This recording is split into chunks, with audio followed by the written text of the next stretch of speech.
বিয়ে আর একটি লাভ রিলেশনের মধ্যে পার্থক্য কি জানেন? আমি জানি এই বিষয়গুলো আপনারা প্রায় সবাই জানেন, কিন্তু আপনারা এখনো বিষয়টিকে সেভাবে করে খেয়াল করে দেখেননি। তো চলুন আমিই বলছি। দেখুন, বিয়ের জন্য একজন রেসপন্সিবল মেয়ে লাগে, যে একটি সংসারের হাল ধরতে পারবে, ঠিক আপনার আম্মা যেভাবে করে করছেন। বিয়ের জন্য একটি লয়াল মেয়ে লাগবে, মানে বিশ্বাসী, যাকে আপনি সারা জীবন বিশ্বাস করতে পারবেন। বিয়ের জন্য একটি সামাজিক মেয়ে লাগবে, যে সমাজ বুঝে অ্যাকশন নিতে পারবে এবং সমাজ মেনটেন করে খুব স্ট্রংলি চলতে পারবে। পাশাপাশি একজন কাইন্ড মেয়ে লাগবে, যে আপনার বিপদে আপদে আপনার পাশে থাকবে, কখনো ছেড়ে যাবেই না।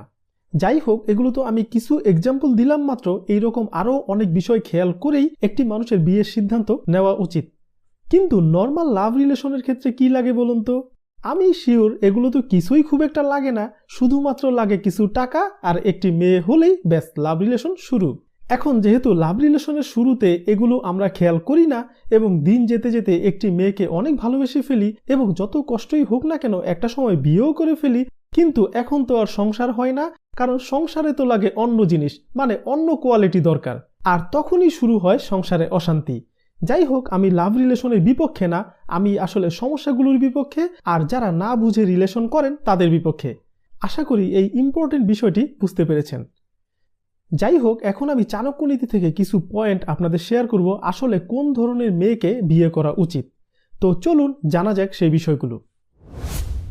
চাণক্যনীতি থেকে সবার প্রথম সেই মেয়েকে বিয়ে করা উচিত যেই মেয়ের স্ট্যাটাস আপনার নিজের স্ট্যাটাসের সাথে মিলে যায়, মানে সেম স্ট্যাটাসের মেয়েকে বিয়ে করা উচিত। দেখুন, আপনি যদি মধ্যবিত্ত হয়ে থাকেন তাহলে আপনার মধ্যবিত্ত মেয়েকে বিয়ে করা উচিত, কারণ এতে করে আপনাদের মেন্টাল ম্যাচ খুব ভালো হবে। দেখুন, স্বামী স্ত্রী দুজনের চিন্তা ভাবনা যদি সেম না হয়, তাহলে সংসার টিকিয়ে রাখা কিন্তু খুবই মুশকিল। কারণ আপনি বলবেন একটা, সে বুঝবে আরেকটা। আপনি একটি বিষয় একভাবে বুঝবেন, সে বুঝবে আরেকভাবে। আপনি থাকতে চাইবেন একভাবে, সে চাইবে আরেকভাবে। এটির আসল কারণ হলো আপনারা দুজনেই দুই পরিবেশ থেকে এসেছেন, আপনারা দুজনেই দুইভাবে বড় হয়েছেন, তাই আপনাদের চিন্তা ভাবনাও দুই রকম হবে, সেটিই স্বাভাবিক। এছাড়া তো আরও স্ট্যাটাসের কারণে আরও হাজারো রকম প্রবলেম হতেই থাকবে, সেটি তো আপনারা ভালো করেই জানেন, কারণ আমাদের সমাজে এইরকম হাজারো ঘটনা আমরা চোখের সামনেই দেখি। তাই একটি সংসারের জন্য মেন্টাল ম্যাচ, মানে চিন্তা ভাবনা একই রকম হওয়া অনেক গুরুত্বপূর্ণ। তাই অবশ্যই বিষয়টি খেয়াল রেখে বিয়ের সিদ্ধান্তে আসবেন। আর পাশাপাশি আরেকটি কথা, স্ট্যাটাস সেম না হলে যে মেন্টাল ম্যাচ হবে না তা না, তবে বেশিরভাগ ক্ষেত্রে নিজের স্ট্যাটাসের সাথে মিল রেখে করাই ভালো। এরপর যে বিষয়টি খেয়াল রাখতেই হবে সেই বিষয়টি হলো, আপনি যাকে বিয়ে করছেন সে ধার্মিক এবং মার্জিত জামাকাপড় পরে কিনা। দেখুন, ধর্ম আমাদের জন্য সবচেয়ে গুরুত্বপূর্ণ একটি বিষয়, আর এই সবচেয়ে গুরুত্বপূর্ণ বিষয়টি যদি আপনার ফ্যামিলিতে নাই থাকে, তাহলে আপনার ফ্যামিলি হবে কি করে? হ্যাঁ, আবার এটিও খেয়াল রাখতে হবে, অনেকে ধর্মও পালন করে, আবার আকাশ কুকাশ সবই করে বেড়ায়। যেমন বাজে ড্রেস পরে, চলাচল ভালো না, কথাবার্তা ভালো না, মানে এরা ধর্ম পালন করে ঠিকই, কিন্তু ধর্মের প্রতি কোনো রেসপেক্ট নেই, মানে আত্মা থেকে ধর্ম পালন করছে না। এখন আপনি বলতে পারেন, ভাই এগুলো বিয়ের আগে বুঝবো কি করে? আমাদের বাংলায় একটি কথা প্রচলিত রয়েছে, চোখ দেখলেই মনের কথা বোঝা যায়। ভালোবাসার সময় দেখবেন চোখ দেখে আমরা অনেক কিছু বুঝে ফেলি, তাই বিয়ের আগেও তার চলাচল, ড্রেস বা বসার ভঙ্গি দেখে এগুলো দেখলেও বোঝা যেতে পারে আসলে তার ব্রেন কিভাবে চলে, মানে সে কিভাবে চিন্তা ভাবনা করে, কিভাবে কাজ করে। আশা করি আমি কি বলতে যাচ্ছি সেটি আপনারা বুঝতে পেরেছেন। সো বিষয়টি খেয়াল রাখতেই হবে। এরপর সেই মেয়েকে বিয়ে করা উচিত যে মৃতব্যয়ী, অথবা কথাটিকে যদি আমরা এখন আমাদের সমাজের সাথে রিলিভেন্ট করে বলি, তাহলে যেই মেয়ে বুঝে শুনে টাকা পয়সা খরচ করে। দেখুন, একটি ফ্যামিলির জন্য টাকা পয়সা হচ্ছে অপরিহার্য একটি জিনিস, কারণ বিপদ আসলে সবার আগে কোন জিনিসটি দরকার হয় একটু চিন্তা করে বলুন তো, সেটি হলো টাকা। যাই হোক, প্রয়োজনের অতিরিক্ত টাকা খরচ করা এটি একটি অস্বাভাবিক বিহেভিয়ার বলে আমার মনে হয়। আবার আরেকটা জিনিস খেয়াল করলে দেখবেন, যে সকল মেয়েরা টাকা পয়সা অতিরিক্ত নষ্ট করে তাদের অহংকারও বেশি থাকে। সো বুঝতেই পারছেন বিষয়টি কতটা ভয়ঙ্কর।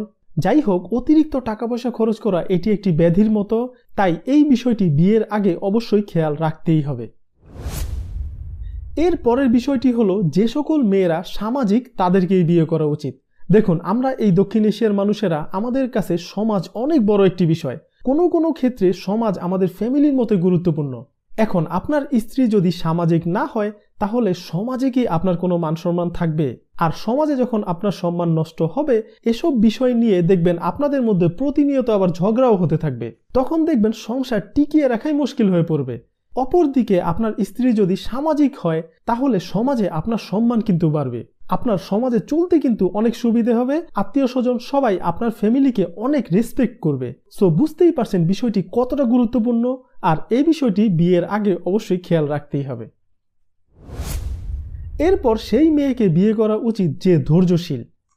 দেখুন, সংসার হলো একটি মানুষের জীবনের সবচেয়ে বড় রেস, মৃত্যু দিয়েই এই রেসের শেষ হয়। আর এই সংসারের জন্য প্রচুর ধৈর্য ধরতেই হবে, কারণ একটি সংসারের প্রতিনিয়ত ঝামেলা আসতেই থাকবে, আর এই ধৈর্যই হলো সেগুলোকে প্রতিহত করার প্রধান হাতিয়ার। দেখুন, অনেক সময় ধৈর্য ধরতে ধরতে আমাদের অনেক কষ্ট হয়, অনেক সমস্যা হয়, তখন আমরা অনেক সময় ভেঙেও পড়ি, এগুলো তো সবই ঠিক আছে, তারপর আবার আমরা ধৈর্য ধরতে ধরতে আস্তে আস্তে জীবনে আবার দাঁড়াই। কিন্তু কিছু কিছু মানুষ রয়েছে দেখবেন, সমস্যা আসলেই ধৈর্য তো ধরতে চাই না, বরং সে নিজেই আরেক সমস্যায় পরিণত হয়ে যায়। তখন আপনিই বলুন, এমন হলে সংসার হবে কি করে? তাই ধৈর্য অপরিহার্য একটি সংসারের জন্য। সো বিষয়টি খেয়াল রাখবেন। এরপর সেই মেয়েকে বিয়ে করা উচিত যেই মেয়ে তার সংসারের প্রতিটি মানুষের সাথে সুসম্পর্ক বজায় রাখবে, মানে তার সকলের সাথে আন্তরিকভাবে বসবাস করার মন মানসিকতা রয়েছে। দেখুন, একটি সংসারের ক্ষেত্রে প্রতিটি মানুষই কিন্তু গুরুত্বপূর্ণ। এখন একজনের সাথে ভালো ব্যবহার করলাম, আরেকজনের সাথে খারাপ ব্যবহার করলাম, বা আমি উপর দিয়ে দেখাচ্ছি আমি সংসারের প্রতিটি মানুষকে অনেক বেশি ভালোবাসি, কিন্তু মনের মধ্যে রয়েছে অন্য কিছু, তখন সংসারের কি অবস্থা হবে একবার ভাবুন তো। তাই এই বিষয়টি অনেক বেশি গুরুত্বপূর্ণ। এরপর সেই মেয়েকে বিয়ে করা উচিত যার মধ্যে ত্যাগের ক্ষমতা রয়েছে। দেখুন, আমাদের এই স্বার্থপর সমাজে সবাই নিজের স্বার্থটাই দেখে, আর অন্যকে হেল্প করা তো দূরের কথা, পারলে অন্যের কাছ থেকে আরও কিছু কিভাবে নিয়ে আসা যায় সেই চিন্তা করতে থাকে সারাদিন। আর এই ধরনের মহিলাদের সংসারে দেখবেন অশান্তির অভাব নেই, তারা মানুষকে দেখলেই হিংসে করে, সেই হিংসে থেকে একটা সময় গিয়ে নিজের ফ্যামিলির উপর টর্চার করা শুরু করে দেয়, মানে ওর ওটা আছে আমার এটা নেই কেন, এভাবে করে। যাই হোক, এই বিষয়টি যেমন খুবই ভয়ঙ্কর খারাপ, ঠিক তেমনি আমাদের সমাজে এখনো অনেক অনেক মেয়েরা রয়েছে যারা রাস্তায় নিজে খাবার না খেয়ে সেই খাবার একটি গরিব মানুষকে দিয়ে দেয়। এখনো অনেক অনেক ভালো মেয়েরা রয়েছে যারা অন্যের কষ্ট দেখলে সহ্য করতে পারে না, নিজের যতটুকু সামর্থ্য রয়েছে ততটুকু দিয়েই হেল্প করার চেষ্টা করেই যায়। আশা করি বুঝতে পেরেছেন আমি কাদের কথা বলতে যাচ্ছি। আসলে এই ধরনের মেয়েদেরই বিয়ে করা উচিত। এখন অনেকেই ভাবছেন বা কমেন্ট করে বলবেন, ভাই এত কিছু মিলিয়ে কি মেয়ে খুঁজে বের করা সম্ভব বিয়ের জন্য? হ্যাঁ, আমিও জানি এটি প্রায় অসম্ভব, কিন্তু আবার এটিও তো ঠিক, একটি সুন্দর এবং সুস্থ পরিবারের জন্য এই সবগুলো লাগবেই লাগবে। তাই আপনাকে অ্যাটলিস্ট এমন একটি মেয়ে বিয়ে করতে হবে যার সবকিছু আগে থেকে জানা না থাকলেও আপনি যদি তাকে শিখিয়ে নেন তাহলে সে বিষয়গুলো শিখে নেবে, মানে আপনি যে তাকে ভালো একটা জিনিস শিখাচ্ছেন সেটি বোঝার মনমানসিকতা তার রয়েছে। আশা করি বিষয়টি বুঝতে পেরেছেন। যাই হোক, সবার শেষে আপনাদের কাছে আমার একটা রিকোয়েস্ট, প্লিজ ভিডিওটি আপনারা আপনাদের কাছের মানুষদের সাথে যতটুকু সম্ভব শেয়ার করে দিবেন, তাহলে হয়তোবা অনেকেরই অনেক উপকার হতে পারে।